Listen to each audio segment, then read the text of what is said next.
Hello, hello, hello. It's your new day with Donna Reiners and Dr. Cami Owen, where we solve all the world's problems, or maybe just one.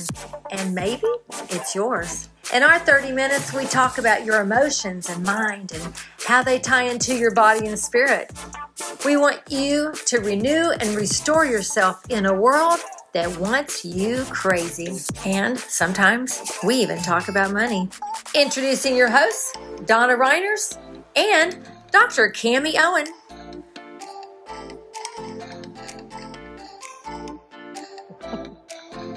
Hello, hello, hello, Donna. Dr. Cami. Yay. Well, we're talking about identity in this show, and I just want to share with you some thoughts. Then I'm going to let her loose. So I know that when someone's born, there's like a flash of light. So I've heard these thoughts from other people that that flash of light is like the connection. I personally believe that we already have the light inside of us. I don't believe we're lit up by God. I believe we're already lit up already. And that it's not at birth that we're lit up, because we're lit up before we are ever created in the womb, because we're already light. This is opinion. No, I can't find a scripture, although I probably could if you really wanted me to dig, because I'm one of those Bible thumper people. But the reason I'm talking about this is because I believe we all came from God, that we're all inside of God, but that God is already also inside of us. So what does that have to do with identity?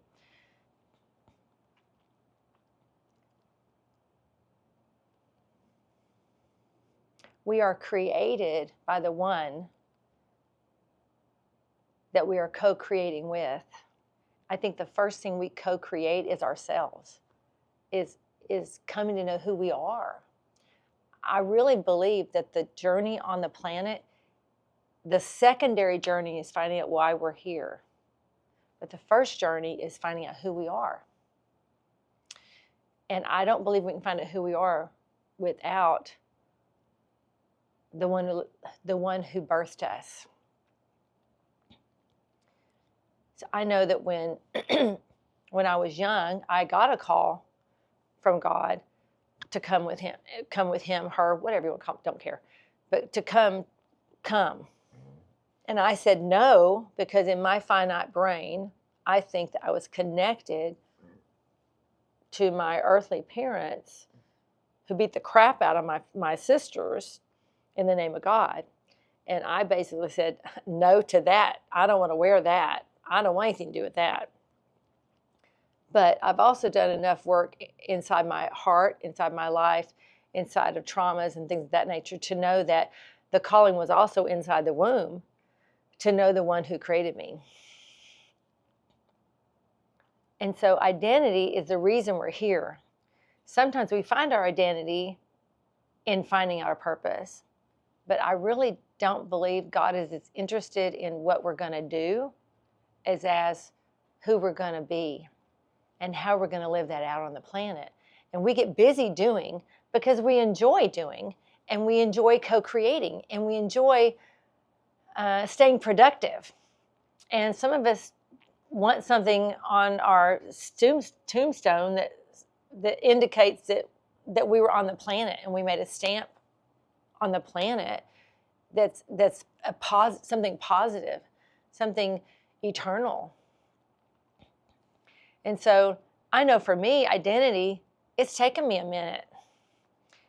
Can I say I'm already there right now? I wish I could say, yeah, I really know who I am. I believe I'm much farther along than I've ever been. I still have a few moments when I find out someone thinks this or someone thinks that, or someone has decided this about me, or they decided that about me. Or they cut me off from this or cut me off from that because I cut them off from this or I cut them off, all this, the tit for tat thing. And then I'll pass through it. Like this morning, Craig, I was wearing something specific, and I wanted to wear it because it was pretty. It was blue, and it would go great where we are. And he's like, you you need to wear something that doesn't make you look so heavy. And I thought, what have you said? There's no wisdom in that. Have you lost your mind that you said that to me before we're going to do a TV show? Hello, that's not good for my identity. So it took me a minute, really, to flesh that out in my mind, because I love him completely unconditionally. And honestly, the honest God's truth is I really do love everybody completely unconditionally, even those that I cut off unknowingly. And some that I've cut off unknowingly, I don't regret cutting off, because I know the road would have even been bumpier had I maintained that road in that specific oscillation or whatever. And then there are some that I was like, wow, I regret that. But I don't regret it because of the ugly fruit. I regret it because the relationship was lost. See, that's the difference. If it's just about what it is, that's not it. It's like, who did I become? Who did they become? And will there ever be love that lets this happen? This is not always going to happen. So sometimes I have a moment and I have to rethink, wow, could I have changed that? I really don't think I could have, because we are who we are. And sometimes people just don't jive with you. Mm-hmm. They just don't. That doesn't mean they're wrong. Doesn't mean I'm wrong. Doesn't mean they're right. It's just sometimes people don't jive. And I might want to jive till the cows come home. But if they continue to not want to jive, regardless, love, not love, preference, not preference, I have to be able to live with that. And I'm just being honest and saying sometimes it takes me a minute to live with it. And to me, does it make me more human? Does it make me the person who's just a deep thinker? Is that part of my adventure with God where I go, oh God, did I miss it? Did I miss you? Is it the place that keeps my heart tender? Because I don't ever want to be the person who says, oh, screw you, I don't care. Up yours. You don't like me, I don't care. I don't give a crap. I don't want to be that person, because I want to give a crap. But at the end of the day, if that relationship or that situation doesn't change because they don't want to give a crap, mm-hmm. I'm not in charge of that. I'm not in control of that. I have to be in charge here of me. So sometimes we have to live without the very thing that we think we can't live without, which is that connection or that community or that the one that you thought, wow, you might have missed it with that person or whatever. I just want to encourage you that identity is more than what you do. It's who you are and who you become in this space that God created for you to become in. It's like we're in this womb. To me, I'm in this perpetual womb, and I'm always being rebirthed into a new me. And what do I do with that? Mm-hmm. I think that's why I connect with you so much, because you don't, the don'ts are not part of it, but it's like you are we're very similar in that we want to birth people. We want people to become all that they are to become, limitless, because we see no competition in that. It's like, oh no, run, mm-hmm. run, swim high, go high, go, be, mm-hmm. Because that's the journey. Mm-hmm. The journey is becoming and remembering who you already were, which to me, it's from the foundations of the world. We've already been forgiven, and we've always been loved, and we've always been alive, and we'll always be alive. So we already know who we are. So maybe the birthing is remembering. Cammie, take it away. I was thinking about a lecture I heard from a podcast, actually, I was listening to, and we were talking about identity, and I'm like, oh, I want to talk about this. Awesome. So in the reality, that's the reality of identity of like our everyday life. Mm-hmm. Our identity is what we think about ourselves, and how we talk to ourselves. that little voice. And I know we've talked about self-talk in the past, and that's just really what our identity is. And your life will never be any better than what you believe you deserve. And that comes from your identity. So a good metaphor for that is thermostat. Just think of your identity as your thermostat for your life. Your identity is your thermostat. For your life, yes. So let's say, this room, it's Texas, it's cold. We're not used to cold. No. I'm sitting here freezing, even though we're inside of, we have heat here, but it's still cold. I'm still cold. But the thing is, I have the thermostat set, so it's regulating at like 72 degrees. Now, if I open the door, it's going to cool it down. And our external environment right now is being managed by this thermostat. Same thing with our life. Our thermostat will cool our lives down or heat it up. Wow. Accordingly to what we believe we deserve. So if I walk around, thinking that I'm not very, worthy of good things, I will cool everything good that comes down in my life to the, if I stay at a 65 degree, of what I think I deserve in life, then doesn't matter what comes my way, my thermostat will adjust to my external environment. Your external environment doesn't dictate your identity. Your identity dictates your external environment. Your internal identity. Your internal identity. Because if I in this room, if it could be again outside, very hot, and we open the door and it makes the room hot, then the AC will kick on and cool it off till we get to that perfect set temperature of 72. So I know you've had it in your life. I know I have, or you've heard of people that do really well, make a lot of money, but then 2 or 3 years they're right back where they started. Or you had a really great relationship, and in a year or so that relationship's no longer there, because you will cool down or heat up relationships, situations in your life that match the thermostat that you got it set on. So if you want to level up your life, you want to get more out of your life, you want to experience your life in a more productive way, then you need to raise your thermostat. You need to adjust your thermostat. It might be come down. It mostly is bring it up. But so how do you do that? How do you adjust your thermostat? Well, definitely your self-talk is a good way to start, because you got these programs running that you're just unaware they're even running. But they're running. But there's a lot of them that you do know of. So one really quick way to change your identity or this thermostat is who you hang around with. So if you're hanging around with folks that are constantly complaining, or you're in a phone all the time with negative content just coming at you, fear porn is what I call it.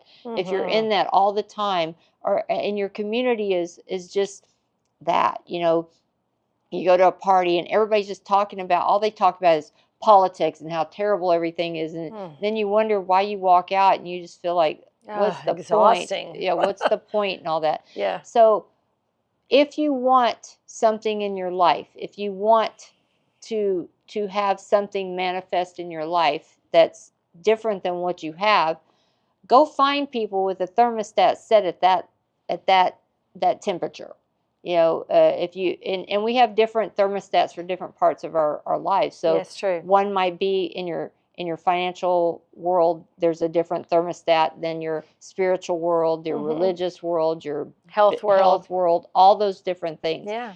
So, go hang out with people that challenge you and are going to elevate you to that next thermostat. The next part is you got to be in action. You can't just hang out with folks and then have no action. So having some real drastic action in a short period of time. So if it might be health, you're going to, maybe you work out at a certain level and you really are taking on, because it's January, everybody's taking on their health. The new revolution. The new revolutioners. We used to hate them in the gym because they were gone by February, but in January it was pretty bad. And I always called them the revolution. That's where you make the most money, though, Yeah. as a gym owner. That's true. But as a workout person, I used to, I disliked the revolutioners. Yeah. But anyway, that was a long time ago. Being in action. So if you're going, you're wanting to amp up or bring the heat to your health world and your fitness world, then it would require some really, really drastic change in what you already do to shock your system and to interrupt it. Mm-hmm. It's disrupt. It's an interrupt and disrupt it. Mm-hmm. The next thing is what you were just talking about, which is let go of what's no longer needed. Yeah. And that could be people, that could be thoughts, that could be emotions. Subscriptions. Yes. Let go of what's no longer needed. So, things like, those things were in your life for a reason. Yeah. And now they may not be serving you anymore. And to just really become conscious of the patterns, like when this happens, this emotion comes up right away. Mm-hmm. And when that first started, it was probably required at the time. Or maybe that was where I was at, or they were at. Mm-hmm. Like you become the perfect match, and then one decides to grow or do something different. Mm-hmm. It doesn't mean that even the other person is necessarily wrong. It just means your thermostats are now been set differently. You're in different places. You have different set thermostats. Yeah. So having a real conversation with yourself about what, and it might be people that need to exit your life. You can love them from afar. You don't have to, like, I don't give a crap about you, like you were saying. Yeah. But just like, I can't have you in my space. And I've actually over the last 3 or 4 years had a lot of that in my life. And some people actually left the planet. Yeah. And then I had a lot of people leave the planet around me. Yes. Yes, last year. Wow. But but then I've had, people that I was very close to, and then, it started looking like this because my thermostat was here, and they either stayed here or went down. Most of them just stayed here, but I kind of elevated my thermostat. We just didn't have a lot in common anymore. Yeah. And some of them are family. Some of them are actually blood related to me. But the other thing, letting go of what's no longer needed. The last one I think is probably one of the biggest ones, and hard for people to get over, is stop telling your old stories. Because when you're stuck in their old stories, you can't create a new story because you're in the old story. And the old story might have served you, but it's not serving you in this moment going forward. If I constantly talk about, and it could be good things and bad things, I know everybody has met the guy that was the jock in high school football. And he's 42 years old, and he's still talking about the game he won in high school and how awesome he was. You've met that guy. I've met that guy. And lots of people are saying the same kind of story over and over and over and over. But that story has no bearing on right now at 42 Correct. years old, what you're doing in your life, because you're still anchored there. Instead of actually saying, I no longer need that story. Yeah. Because as long as I keep telling that story, I'm staying in that story, and I can't create a new story. You get to be the author of your life. You and God co-create your life every moment to moment to moment. Most of the time, we're creating the same damn thing we created yesterday. Yep. And the day before that, and the day before that, because we are living inside of our stories, living inside of our memories from yesterday. Well, I get up at 8 o'clock and I do this thing, and I do this thing every day, and that's just how it is. Versus you can get up at 7:52 and do something completely different and shake the whole thing up, because you get to say who you are in any moment. And it doesn't have to be what you were this moment. You could, Kimmy, I don't feel that way. I don't care if you feel that way. Create it, because you have to be it first, and then you'll feel it. Yes. And most people do it the opposite. They think they have to feel this way before they can be it. No. If you want to be a millionaire, you have to be a millionaire first, You'll do the things millionaires do, and then you'll have $1 million.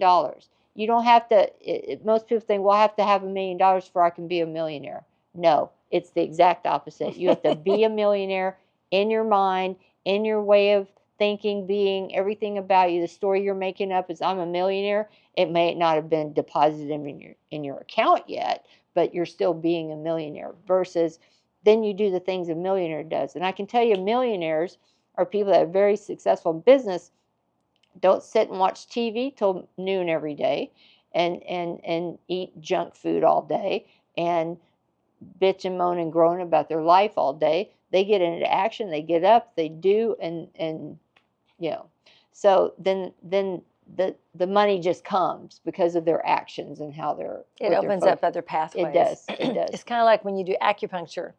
Yes. It opens up the pathway so to reach more cells, to reach more tissue, to bring more oxygen, more blood flow. It just opens up a whole new world when you make a new decision. Yes, and a new choice. It's a choice. You get to choose your life every moment. And a lot of times we have patterns running, programs, patterns, whatever you want to call them. And if you just start becoming aware of, where's my thermostat on this? Where do I have it set in my life that I don't deserve any more than that? What's the ceiling? What's the highest temperature you got things set at? And if you are set at 72, but the world you want is at 150, you better go hang around some 150 folks so you can get some of that heat. And then you watch other people in these communities, create a community for yourself that, it'll just rub off by osmosis. If you're wanting to work out like a beast, but the first thing is go find people that work out like beasts more than you do. And it'll just rub off by osmosis. And then those people don't sit around talking about all their accomplishments or what they did in the past. They're only looking at forward. What am I creating now? What am I creating now? What am I creating now? I mean, in business, a lot of times people, oh, you've done all this. No, I haven't. I'm just looking this way. Yeah. What I did in the past is irrelevant. Yes, I've helped a lot of people and all that, but I'm always looking at how many more people can I help? How many more lives can we change? That's the focus, not what we've already done. And if you're in a situation where you are, let's put it this way. What if you don't have a car? Or you're in a situation where you just don't have the freedom and you can't change it tomorrow? Then to me, you make a new decision in here and you start changing this world and you start changing the world that you do have control over here. Sometimes you cannot just go, fine, I'm out of here and I'm doing this, and screw y'all, I'm done. That's not the way it's done. Matter of fact, I did that once years and years ago. I heard God tell me something, and because of my immaturity and my undeveloped space in my character and my values, in just being a mature human, I said, hey, look, I got to go. And this was when I was really, really young. I left that person with all the rent. I mean, I literally disrupted myself to make a new decision thinking that I was helping, but honestly, it was immature. What I should have done was fulfill what I said I'd do, finish what we started, and just go with the process of the change. So sometimes you have to do that, but that's because guess what? You're developing your internal world with a new decision. You know this, and you know this, but you're not avoiding the process of the change that takes place inside of you. I believe in the disruption, but when you're in a situation where it would be immature to just fine, see ya, then the process is your disruption. The process is your maturity. The process is your self-development, and the process is you finding out that you can have a love affair with you, and you can change you in the midst of where you are. Because whatever you're not facing, whatever I'm not facing right now, believe me, you can avoid it till the cows come home, but it will come back a year from now, 5 years from now, 10 years. Before you leave this planet, you're going to get another opportunity to face the pattern that you need to disrupt. Yes. Because sometimes it's the process that breaks the pattern, not just jumping and putting a wrench in it. So put a wrench in your mind first and disrupt your pattern here. Because one thing I know is that when you really, truly make a real decision, it will cause people around you to change. Yes. It'll cause things around you to shift. And you would not have done anything outwardly for anybody to know about, because it'll just happen. Yep. It'll all just go whoosh. And sometimes it may not look good. Sometimes you're like, oh, did I want that? Because then you're faced to actually step through those doors. Yeah. It's like a ripple, a pebble in a water, and it just ripples out. Yes. It just ripples out. One thing also, because I hear, well, I don't have the confidence. I don't know if I have the confidence. The fastest and quickest way to build confidence in yourself is to keep your word to yourself. That is the number one fastest way to build confidence in yourself. So, and make it things that's attainable for yourself. Yes, don't overcommit. Good Lord. Well, not even just overcommit. Like, well, I'm the queen of that, so I'm just saying. I'm saying, like, I'm going to get up at 8 o'clock every day. It can be that simple. And keep your word to yourself. Because what happens, why we don't have confidence in ourselves, is because we know we're big fat liars most of the time. That's so good.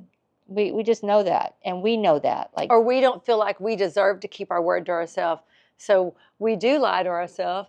We make all these revolutions. Because they have a very low thermostat. Yeah, because we don't keep our own word to ourselves. Yes. So that's why we can't see any change, because we can't even say yes to ourselves. Yes. In the little changes. We want big changes, but we can't even handle the little change. Craig will tell you right now, I don't like to make my bed, because sometimes I think to myself, I'm just going to get in it. I'm leaving this room. I'm not going to be revisiting this room all day long. I'm working. So what's it matter? I'm going to crawl into it after I shower tonight anyway. On the other hand, he makes his half of the bed every day. He makes his half of the bed. And I walk in and go, dang, his half is made and mine's not. Anyway, I'm just saying. I love that. It is what it is. Anyway, we blessed you today. Disrupt your own life. Yes. Yes. Interrupt yourself. Say truth to yourself. Start with little things that become big things. Or jump in the deep end and see if you can swim. Either way, God's on your side because he's inside you. So we bless you and we believe in you. Until soon. Bye-bye. Bye. Thank you for joining Your New Day with Donna Reiners and Dr. Cammie Owen. We look forward to seeing you next time. Remember, we solve all the world's problems, or maybe just one, and maybe it's yours. Until soon.